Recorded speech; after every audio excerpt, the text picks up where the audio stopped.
pessoas gostam de encaminhar para fonoaudióloga, gostam de encaminhar para psicóloga.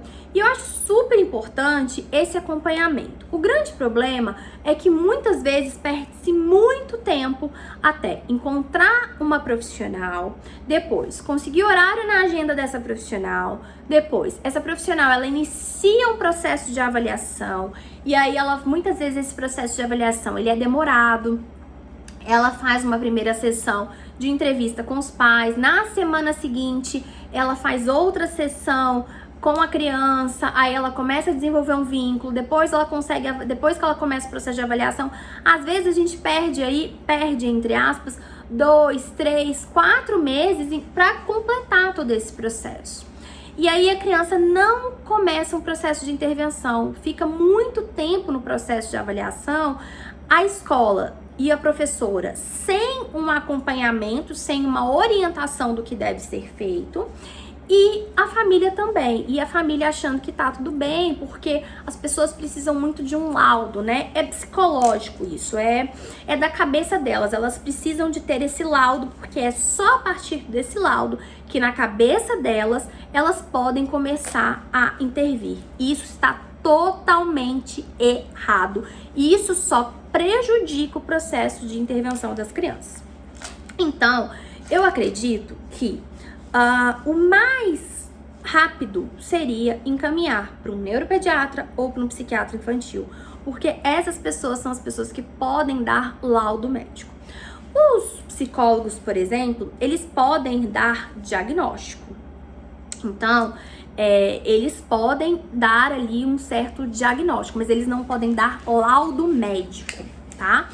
O que os psicólogos fazem é muitas vezes fazer uma avaliação, às vezes utilizam de instrumentos, testes psicológicos, de avaliações diagnósticas, seja para diagnóstico de possível diagnóstico de autismo. Hoje, como a gente tem muitos instrumentos, como a EIDOS, como outros, e aí eles fazem um relatório que é sugestivo de possíveis características que, quando a gente vai ver os critérios diagnósticos de autismo que estão lá no DSM-5, que eu já fiz outros vídeos sobre ele, a gente observa que essas crianças se encaixam dentro do diagnóstico de autismo. Então, tem profissionais que vão se sentir seguros em dar o diagnóstico, tem profissionais que não vão se sentir seguros em dar o diagnóstico, até porque essa é uma questão do ponto de vista legal controversa, se psicólogo pode ou não dar diagnóstico. Existem questões controversas aí, que o conselho devia se manifestar, ou já pode ter se manifestado em alguns outros momentos, mas essa é uma dúvida comum que eu recebo dos próprios profissionais, tá? E que, então, alguns vão dar diagnóstico, outros não vão dar diagnóstico, mas quem bate o martelo final, quem tem o poder maior é sim o médico. Se isso está certo, se isso está errado, não cabe a mim dizer, mas é assim que acontece, o sistema é dessa forma, tá? Então a gente precisa seguir aí o sistema, né? Como que as coisas acontecem no Brasil. Nos Estados Unidos, se não me falha a memória, os psicólogos podem dar diagnóstico, mas no Brasil nos Estados Unidos eles podem dar diagnóstico, e esse diagnóstico ele tem um valor, né? Ele tem um valor como se fosse o laudo médico. No Brasil não, no Brasil a gente precisa de um laudo médico para ver questões com plano de saúde, para dar entrada em algum tipo de direito, a gente precisa do laudo médico. Por isso que a gente sempre fala, vai no neuropediatra ou no psiquiatra infantil. Quando você vai nesse profissional, o que vai acontecer nessa consulta? Aquela historinha toda que eu contei como foi a nossa consulta. Nós fomos em diversos profissionais, nós fomos um dia, numa terça-feira, em um neuropediatra, na quarta-feira num psiquiatra infantil, e acho que 2 semanas depois, algo assim, a gente foi para São Paulo e pegou a opinião de mais 2 médicos, um neuropediatra no Einstein e uma psiquiatra infantil de São Paulo. Então, a gente teve aí 4 médicos confirmando o diagnóstico do primeiro médico, tá? Mas, quando a gente teve o diagnóstico na primeira semana, Na semana seguinte, a gente já tinha organizado as terapias do nosso filho. Então, tudo aconteceu muito rápido. A nossa vida mudou da água pro vinho, assim, em questão de uma semana, tá? Os médicos, eles fazem um diagnóstico que ele é totalmente clínico. Não existe exame para diagnóstico de autismo.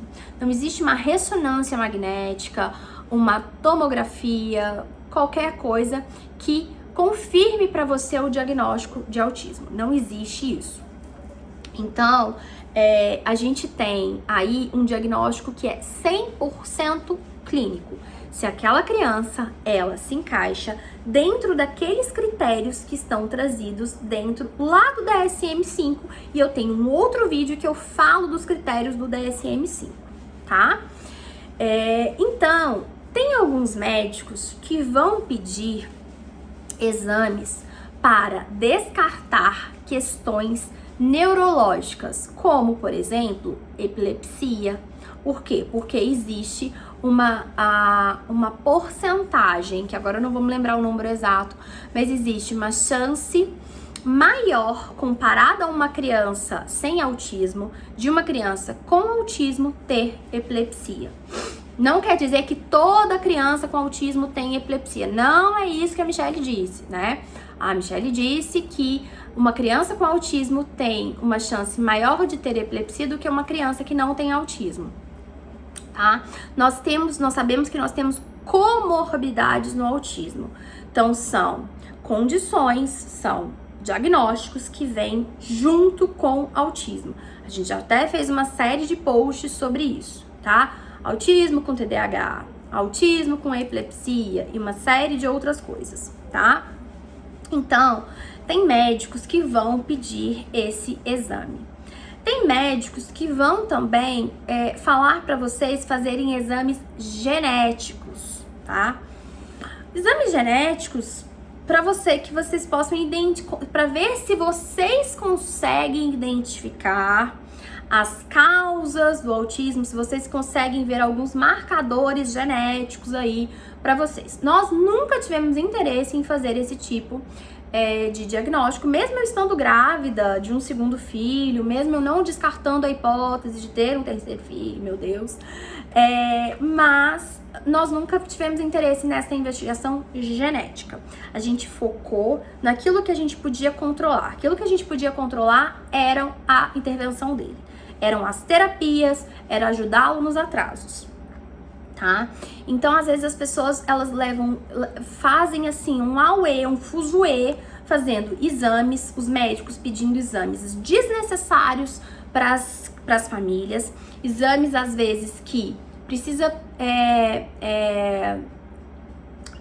dar medicação para a criança, né? Para que a criança possa fazer dormindo, então sedar a criança, eu tava tentando lembrar o nome da palavra, para que você tenha que sedar a criança. Isso é bem desgastante para as famílias, porque às vezes a gente tá falando de sedar um bebê, né, praticamente de 2 anos de idade, 2 anos e pouquinho, 18 meses. Então você tem que sedar a criança, você tem que ir para um hospital, você tem que passar por um processo de internação. Então isso é complicado. Então pense, pergunte pro médico, questione qual é o motivo deste exame que você está me pedindo. Com qual objetivo você está me pedindo esse exame? Para responder a qual pergunta? Qual hipótese diagnóstica você tem que você quer confirmar ou descartar com esse exame que você está me pedindo? Então, isso é bem importante que vocês questionem o médico. E sempre, gente, sempre, pegue 2, pegue 3, pegue 4 opiniões, tá? Infelizmente, nós não estamos podendo confiar na opinião de um único profissional. Isso é para qualquer área, né, gente? Não é só um neuropediatra, não é só um psiquiatra infantil, é para diversos profissionais, tá? Então, pegue mais de uma opinião, quantas você puder e quantas você se sentir confiante com aquele médico, tá? Então, infelizmente, os médicos muitas vezes não têm uma boa didática de consulta, não explicam, só querem dar algo pronto. E eu acho que a gente já passou dessa época de simplesmente chegar e impor para o paciente determinada medicação, ou determinado curso de tratamento, ou determinado exame. As pessoas, elas estão muito críticas. O Google, seja pelo bem, seja pelo mal, eu acho que é um grande avanço, né? O Dr. Google é um grande avanço, sim, porque é a chance que as pessoas têm de conseguirem maiores informações que não são dadas dentro das consultas. Então, mais um puxão de orelha, sim, para os médicos que não explicam os cursos de tratamento e o porquê das coisas para o paciente. Simplesmente quer que os pacientes, que as famílias, elas engulam aquilo que ele está indicando sem nenhum questionamento. Então, isso é bem importante. Tá? Então, o diagnóstico, ele era para acontecer numa única consulta, tá? Exceto alguns casos mais complexos, mas isso não é regra, isso é exceção, tá? Então, muitas vezes o médico não faz o diagnóstico porque ele está inseguro, tá? Isso é a mais pura verdade. Ele não vai te admitir isso por uma questão do ego dele, mas ele não faz o diagnóstico porque ele está inseguro. Tá? O correto seria sim ele fazer o diagnóstico na primeira consulta, isso seria a maior parte dos casos.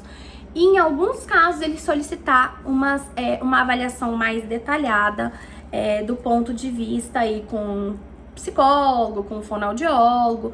Isso não quer dizer que o psicólogo, o fonoaudiólogo ou o terapeuta ocupacional não vai fazer o diagnóstico dele, tá? Isso não quer dizer isso, que ele não vai ali fazer o diagnóstico, não, pessoal. A avaliação dele, tá? Mas a avaliação para fins diagnósticos é diferente de uma avaliação para fins de intervenção. São pontos diferentes, tá? Então, é importante isso ficar bem claro. Então, ele vai fazer o diagnóstico clínico, essa é a regra.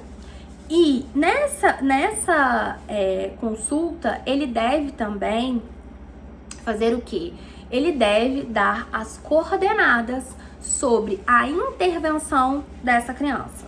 Então, como será a intervenção? O que esse médico vai recomendar de intervenção para a criança, tá? Então, isso é importante que esse médico ele dê as coordenadas, que ele faça um trabalho de orientação para os pais. Se é uma consulta bem feita, seria uma consulta de 2 horas e meia, né? Para que ele possa fazer toda essa orientação e esse diagnóstico naquele momento de uma consulta, da primeira consulta. Vamos falar então agora das terapias, né? O que esse médico ele vai recomendar, o que ele deveria recomendar do ponto de vista das terapias para o autismo. Esse é um tema muitas vezes que ele é controverso. Por quê?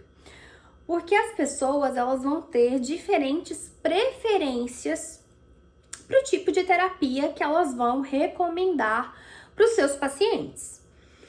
Então, tem pessoas que vão ter preferências X, tem pessoas que vão ter preferências Y.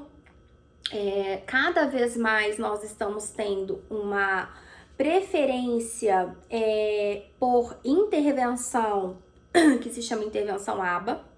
Muito embora muitas vezes o médico não conheça tão bem esse tipo de terapia, ele pode falar que eu indico o ABA como um método ABA, sendo que a ABA não é um método, é uma ciência. Essa ciência ela tem princípios, dentro dela existem métodos terapêuticos, então existem métodos, existem procedimentos. Mas o que muitas vezes os médicos vão recomendar vai ser fono, terapia ocupacional e psicóloga. E, determinados casos, psicopedagoga. Não quer dizer que isso que ele está recomendando está certo ou errado, tá? Eu vou dar aqui a minha opinião baseada nas recomendações de órgãos internacionais, como por exemplo o CDC dos Estados Unidos, o Centro de Controle e Prevenção de Doenças, Eu vou dar aqui a minha opinião baseada nestes órgãos, tá? Então, hoje, sempre quando a gente vai buscar indicar um tratamento, indicar uma forma de intervenção, a gente vai sempre indicar aquilo que tem a maior evidência científica, né? Se você está com uma determinada doença, não estou chamando o autismo aqui de doença, estou apenas fazendo uma comparação, usando uma metáfora aqui com vocês. Se você está com uma doença, o médico, ele vai te passar, por exemplo, uma medicação. Ele deveria pelo menos te passar uma medicação que tem maior evidência científica. O que é isso? Existem muitos estudos que comprovam a eficácia dessa medicação e com o menor risco de efeitos colaterais possíveis. E quando existem efeitos colaterais, ele vai sempre pesar os prós e contras com a medicação e sem a medicação. Mas ele vai te passar uma forma de medicação que foi aprovada pelos órgãos de segurança, como por exemplo no Brasil, a Anvisa, tá? Ele vai te passar medicações que existem muito tempo de estudo, que tem a eficácia comprovada. Quando a gente fala de recomendar, por exemplo, terapias para o autismo, a gente precisa recomendar aqueles tipos de terapias que têm maior evidência científica, que têm maior comprovação da sua efetividade. E hoje, o que tem maior efetividade, o tipo de tratamento que é considerado como o melhor tipo de tratamento em países mais desenvolvidos que o nosso, como os Estados Unidos, é a terapia ABA, também chamada de intervenção ABA, tá? Não é o ABA, tá? É a ABA, porque o ABA é como se você estivesse falando de um método, e o ABA não existe porque não é um método, né?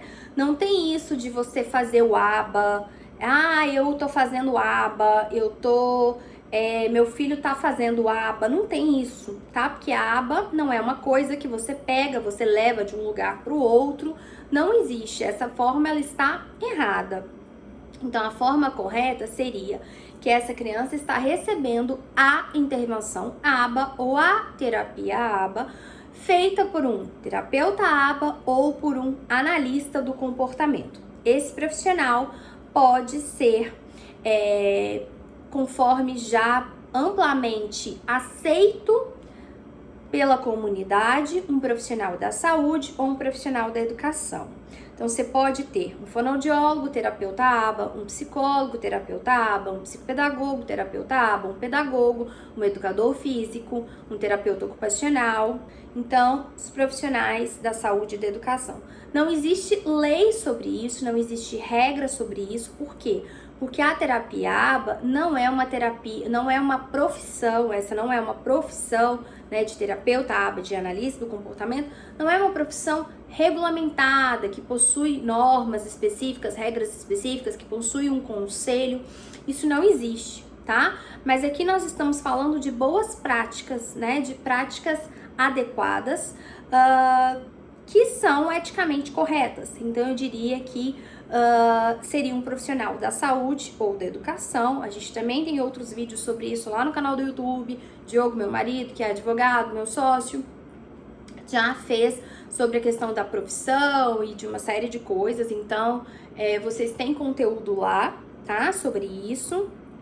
Então, seria um profissional da saúde e da educação para prover o tipo de intervenção para essa criança. Paralelo a isso, ou complementando tudo isso, né, nós temos aí, muitas vezes, o fonoaudiólogo fazendo estimulações específicas de linguagem, nós temos o terapeuta ocupacional fazendo estimulações específicas da parte motora, da parte sensorial, tá? Então, essa criança, o que precisa acontecer com essa criança que acabou de receber um diagnóstico de autismo? Claro que vai depender da idade, vai depender das características, mas via de regra, o que é considerado como um padrão ouro aí de extrema qualidade seria que essa criança recebeu o diagnóstico ou sem diagnóstico, mas que tem claros atrasos no desenvolvimento, onde existe risco de autismo. Não espere diagnóstico, comece a intervenção para ontem, tá? Então essa intervenção, ela já devia ter começado semana passada, mês passado. Então sempre pense nisso, não fique esperando o laudo médico. A gente vai receber essa criança, né? Esse terapeuta ABA, esse analista do comportamento vai receber essa criança. Ele deve realizar uma avaliação com essa criança para fazer um levantamento do repertório de habilidades dessa criança. Esse processo de avaliação não vai ser com intuito diagnóstico, vai ser com o intuito de saber todas as habilidades de forma detalhada, né? Ter uma amostra das habilidades que essa criança tem e o que ela não tem, para que as habilidades que que essa criança não possui, você possa elaborar aí um plano de intervenção que a gente chama de quê? De programas de ensino, para que essas habilidades possam ser ensinadas. E o ideal é que esses programas de ensino, eles sejam aplicados com essa criança diariamente, pelo menos aí de segunda a sexta, por pelo menos 2 horas por dia, tá? Pode ser mais, pode ser menos, depende do nível da criança. Então, esse seria o padrão ideal. Essas pessoas que vão aplicar essas intervenções, pode ser o próprio terapeuta ABA, pode ser um atendente terapêutico, que seria um segundo profissional, também chamado de AT, que vai fazer a aplicação desses programas.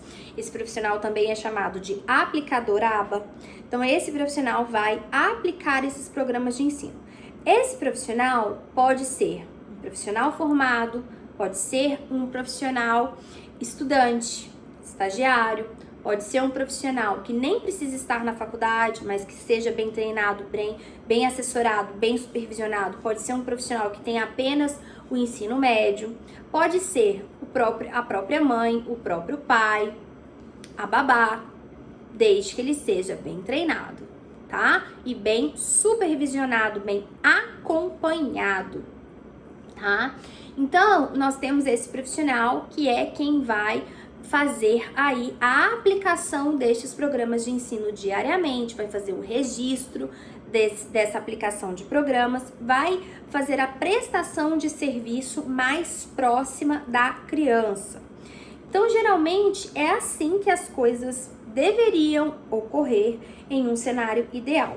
Você tem o terapeuta ABA, o analista do comportamento, que é quem faz a avaliação, o planejamento e o acompanhamento destas intervenções, e você tem a pessoa que é quem faz a aplicação desses programas de ensino, seja no ambiente de clínica, seja no ambiente domiciliar. Cada vez mais, independente de pandemia ou não, os serviços domiciliares, eles têm aumentado.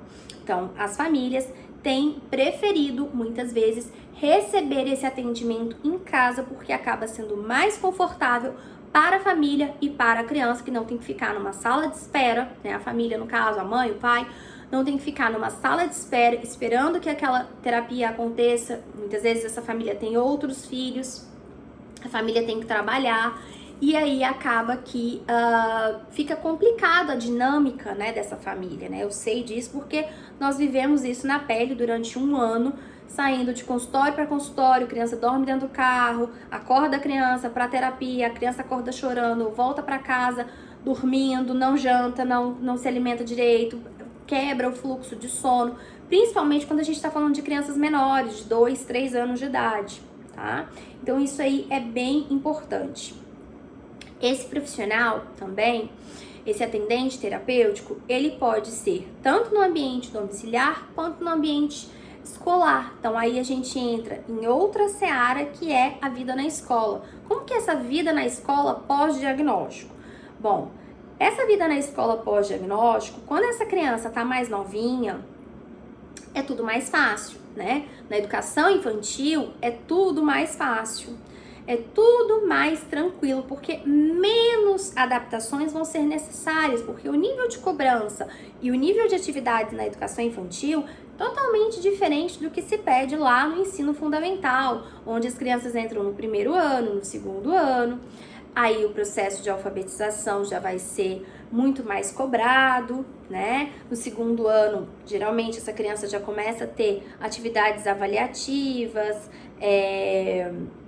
provas, tá? Então, no período da educação infantil, tudo é mais fácil, menos adaptações são necessárias. Mas muitas vezes essa criança, ela precisa de um nível de apoio, um nível de auxílio muito maior do que outras crianças de desenvolvimento típico. E acaba que a professora e a assistente, que muitas, né, na educação infantil costuma-se ter a professora e a assistente, até o primeiro ano também a professora e a assistente, a gente acaba necessitando de um auxílio maior para essa criança. É por isso que se entra a presença do professor de apoio, moderador ou AT, seja lá como você queira chamar, dentro do ambiente da escola, tá? Então, esse AT que eu falei para vocês no ambiente de casa, ele também pode entrar no ambiente escolar para dar esse apoio, esse auxílio, fazer a mediação do processo de aprendizagem dessa criança dentro do ambiente escolar. Depois eu vou fazer outro Descomplica-me sobre isso, mas só colocando aí como que vai ser essa vida na escola, tá? Se essa criança tiver no ensino fundamental, provavelmente maiores alterações, adaptações dentro do currículo escolar terão que ser feitas respeitando o repertório, as necessidades e as características daquela criança. Maiores auxílios, maiores adaptações, mudanças provavelmente precisarão ser feitas, e quanto mais essa criança cresce, por mais que ela receba intervenção, é bem provável que maiores serão as adaptações e as mudanças que terão que ser feitas, porque a exigência no ensino fundamental ela vai aumentando muito, e muitas vezes a criança, o desenvolvimento dela, mesmo com intervenção, muitas vezes não acompanha o nível de exigências que é feito dentro do ensino fundamental 1 e dentro do ensino fundamental 2, principalmente, e nem se fala no ensino médio, tá bom? Então, esses são pontos importantes da gente entender sobre a vida de diagnóstico, a vida pós-diagnóstico dentro da escola e a vida pós-diagnóstico dessa família, onde sim, ela vai ter uma mudança na forma de se intervir aí na forma da dinâmica familiar, porque essa criança vai precisar fazer intervenção diariamente, a família vai ter que aprender a como estimular essa criança de uma maneira que ela aprenda da maneira mais adequada para ela. Então, essa família vai ter que entender sobre autismo, vai ter que entender sobre terapia ABA, vai ter que entender sobre como se relacionar com esses profissionais, como se relacionar com a escola. Então, sim, é um boom, é uma mudança muito grande na dinâmica familiar para todos que estão envolvidos na casa dessa criança. Sim, é difícil, mas é possível, e nós temos aí muita informação para que vocês possam aprender sobre isso, e um bom profissional faz parte do processo de intervenção o treinamento de pais, que os pais treinem, que os profissionais, treinem os pais e a família a como lidar, a como ensinar, não só como lidar com os problemas de comportamento que muitas vezes surgem, mas a como ensinar habilidades para essas crianças. Então isso é super, super importante, tá? Tem famílias e tem profissionais, tem médicos, psicólogos, fonoaudiólogos que vão seguir para outros caminhos terapêuticos, outras formas de intervenção, e tá tudo bem, mas como não é a minha área de atuação, não é o que eu acredito, não é o que eu vivo, não é o que eu trabalho, eu prefiro não falar sobre isso. Eu acredito que existem outros canais que vão falar sobre outras formas de intervenção. Eu realmente vivo a intervenção ABA, foi no que eu me qualifiquei, foi o que eu estudei, foi o que eu vivi com outras crianças, foi o que eu vivi com meu próprio filho. Então eu prefiro me manter nessa linha porque é onde eu encontrei as respostas que eu buscava e é onde eu vi os avanços que eu vi, que eu vivenciei, tá? Para complementar a terapia, alguns médicos vão recomendar o uso de medicamentos, então não se assuste se se o médico te recomendar o uso de medicação. Geralmente o medicamento mais utilizado é a risperidona e o aripiprazol. O médico vai te explicar sobre isso. Um dos grandes pontos dessa questão da medicação é a dosagem, tá? Esse é um trabalho meio que artesanal, de testar, de anotar o que melhorou, o que não melhorou, fazer um acompanhamento para ver a questão dos efeitos colaterais, tá? Então, isso é importante entender por que o médico está passando esse medicamento, qual que é a ação desse medicamento, quais são os efeitos colaterais, como que a gente acompanha esses efeitos colaterais. Na risperidona tem a questão de ganho de peso, então a gente precisa estar atento à questão do possível aumento na prolactina, que é um hormônio feminino. Então pergunte ao médico, questione aquele papo que a gente já falou em outra parte do vídeo, tá? Algumas famílias também às vezes optam por fazer dieta sem glúten, sem lactose. Nós não temos ainda, neste momento, uma comprovação científica total que isso tem efeito, mas muitas famílias veem na prática, no campo de batalhas, na vivência delas, uma melhora no comportamento das crianças, dos adolescentes. Vocês têm que pesar para ver se isso se adequa ou não à realidade de vocês. Eu nunca fiz, não penso em fazer, não vejo que é algo possível para mim, porque meu filho já tem muita seletividade alimentar. A gente não tem imensas comprovações científicas sobre isso, mas mesmo que tivesse, eu teria muita dificuldade em implantar isso. Então, eu nem vou bater na tecla da qualidade dos estudos científicos ou se tem evidência científica suficiente. Não vou entrar nesse mérito, porque honestamente eu nunca parei para ler, então seria leviando a minha parte fazer isso, mas eu falo como alguém que é mãe e vive, e eu acredito que existem outras formas de intervenção que podem ajudar nisso igualmente ou mais nessas questões comportamentais do que a dieta propriamente dita, mas quem faz e acha possível fazer, ótimo, perfeito, siga se tá dando certo, né? Só não pense que isso vai substituir uma terapia ABA, por exemplo, porque não, né? Mas isso vem eu vejo também para complementar, para ajudar, assim como a medicação.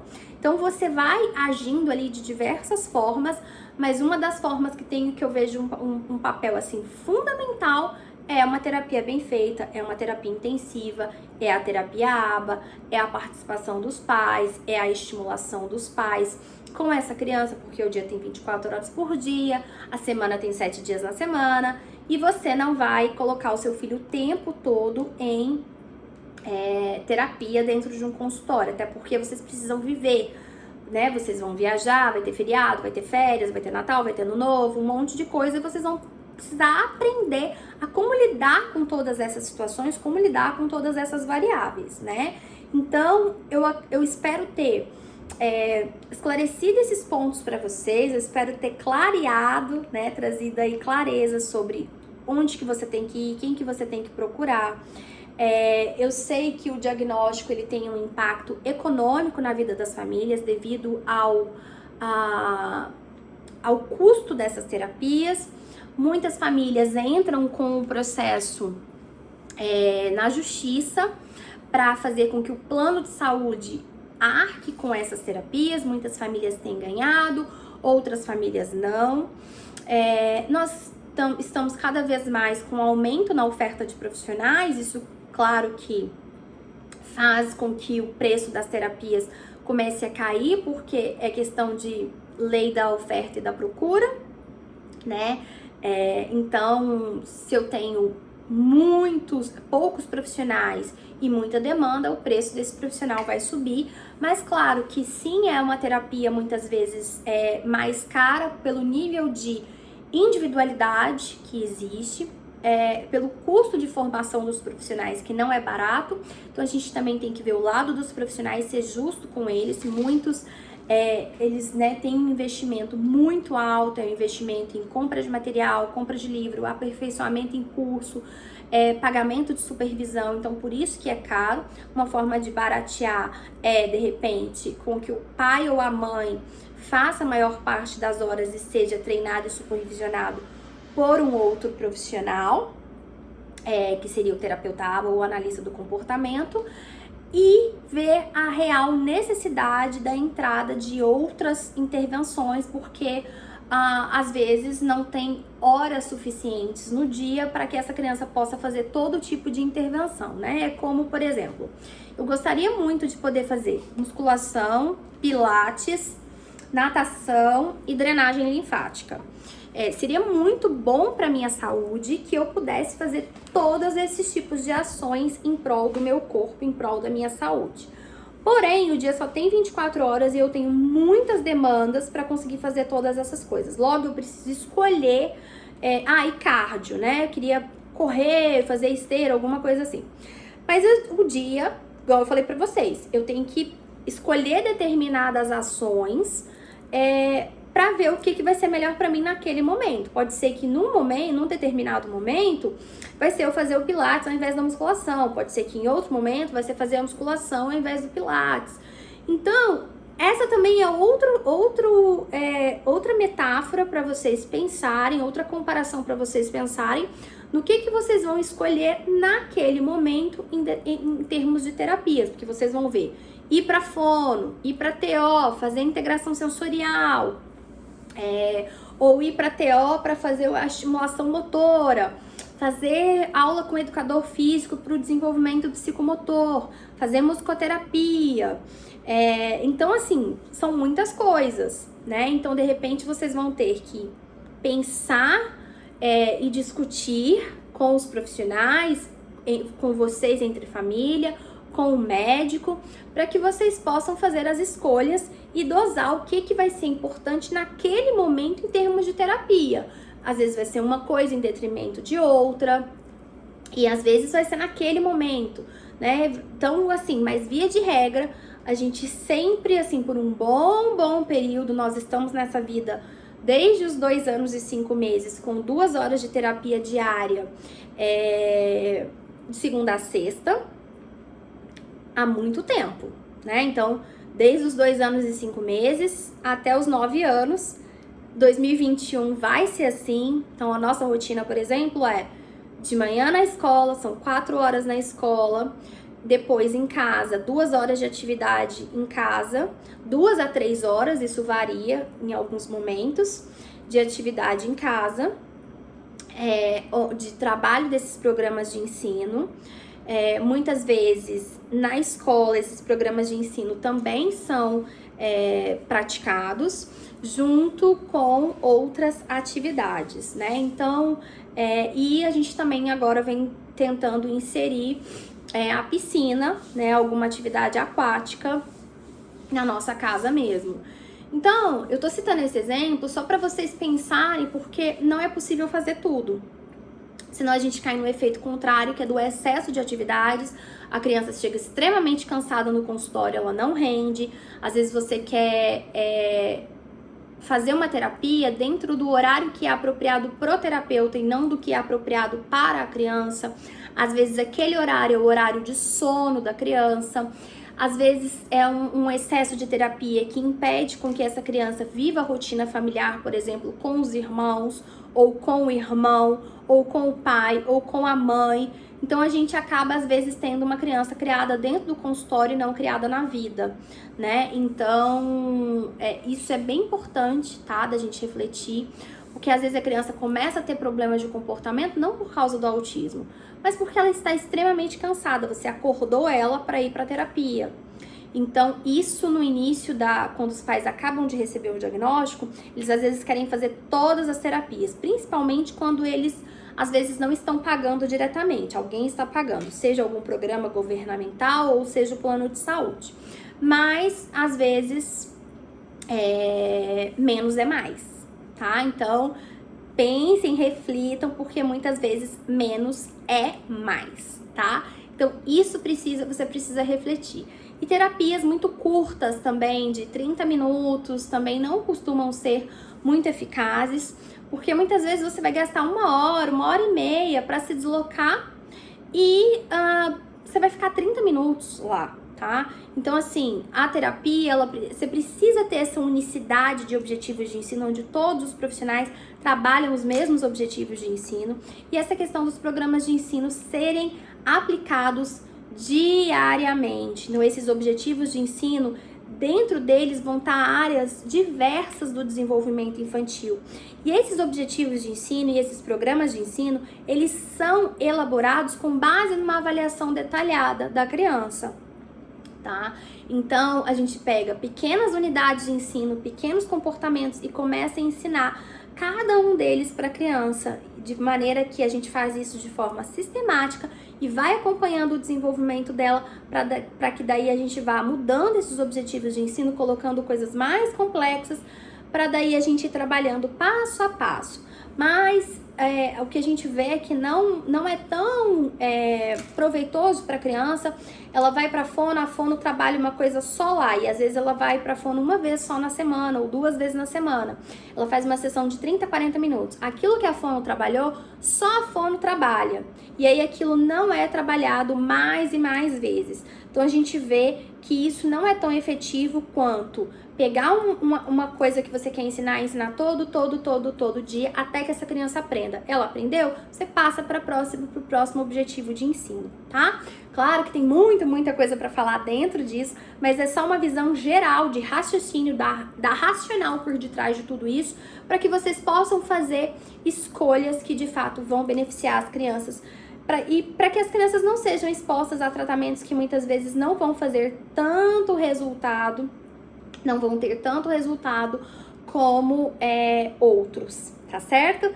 Gente, eu sei que é muita informação, mas eu espero que eu possa ter ajudado, que eu possa ter contribuído com vocês, tá?